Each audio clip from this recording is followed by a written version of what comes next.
India's elections, which began last week and run until early June, offer a preview of how an explosion of AI tools is transforming the democratic process, making it easy to develop seamless fake media around campaigns. More than half the world's population, living in more than 50 countries, will be hosting elections in 2024, marking a pivotal period for global democracies. While it's unknown how many AI fakes have been made by politicians, experts say they are observing a global uptick of electoral deepfakes. Well, for more on this, I'm now being joined by Kevin Casas-Zamora, the Secretary General of the International Institute for Democracy and Electoral Assistance. Kevin joins me from Stockholm. Kevin Casas-Zamora, Secretary General of the International Institute for Democracy and Electoral Assistance. It's an absolute pleasure having you on the show today. So many elections have already taken place this year. We've got big ones coming up. There's an election taking place here in the UK. Of course, there's the big one across the pond in America. Looking ahead towards the end of 2024, what do International IDEA see as the biggest challenges in maintaining the safety and integrity of elections globally? And what steps can be taken to address them more importantly? Well, thank you for having me. It's a pleasure being here. In terms of threats to integrity, there are plenty. Let me say a few.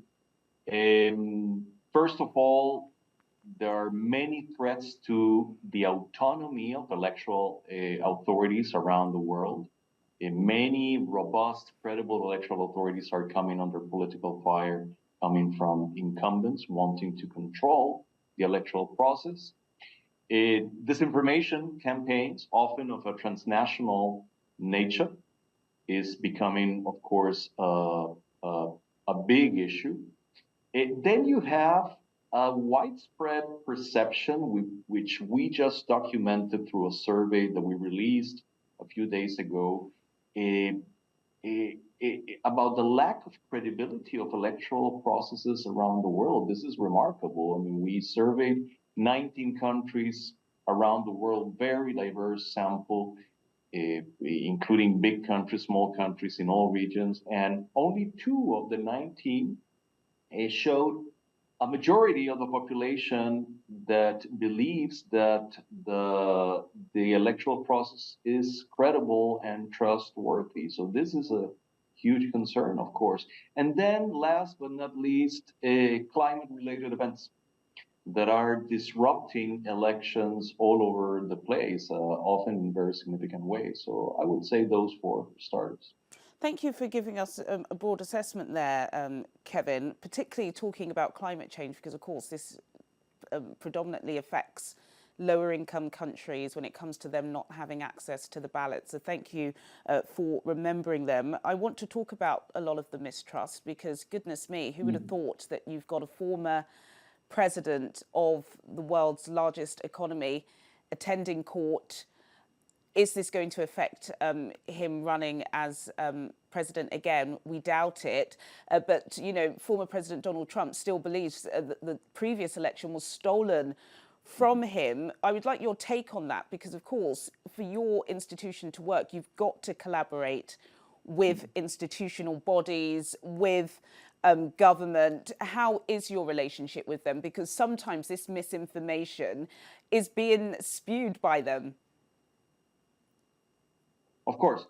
I mean, I don't have anything particularly insightful to say about the judicial travails of former President Trump.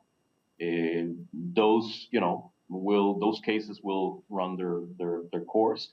What I can tell you is that what happened in the U.S. before, during, and after, in particular, the 2020 election has had global repercussions in terms of eroding the credibility of electoral processes and trust in them. And I'll give you a couple of examples. I mean, if you take some of the statements made by the military in Myanmar right before the coup that happened 3 years ago, when the elections that had taken place, the democratic elections, were canceled by the military, were annulled by the military, some of those statements repeat almost verbatim many of the things that Donald Trump had said at the time of the 2020 election. I can give you examples from Latin America, closely fought elections where the losers repeated verbatim many of the same accusations against the electoral authority in terms of bias, in terms of being of the whole process being rigged. So this has had the big lie has gone global, and this is something that we have to be aware of. And we are working very closely with election management bodies around the world to counter that, to give them tools to counter disinformation of this sort. This is, and I can tell you this with direct knowledge, this is an issue that is top of mind for every electoral authority around the world. And it's a vexing issue, but we're on the case. Good. Talk to me very briefly, if you can, Kevin, about some of the successful strategies and initiatives implemented by your institution to ensure that elections can be free and fair and safe and secure. And also, if you could give me a broad overview of how you think elections have been taking place thus far this year. I'll start with the second part of the question. Look, it's a mixed bag because the group of countries that have been holding elections and that will hold elections throughout the year is a very diverse bunch. I mean, you have very solid democracies like I don't know, Finland, but you also have places where elections or so-called elections are a sham, you know, the likes of Russia, and even in the African context, I don't know, Rwanda, for example, is by no means a fully open democratic example of elections. So it's a mixed bag. I mean, ultimately, elections reflect the quality of the democratic setup that surrounds those elections. One of the things that we have noticed, and this is very concerning, is that in terms of the representation of women, the trends are not good. Imagine, for example, I'll give you a factoid. Before the start of this global election year, 25% roughly of countries that were supposed to have elections had either a female heads of government or heads of state. And so far, we've had 24 national elections, and in those 24 cases, zero women have been elected head of government or head of state. So that tells you that the trends when it comes to the representation of women are not good. And we, even before that, we know that we have a long way to go. Yes. In terms of the initiatives that we are taking, I'll mention just one.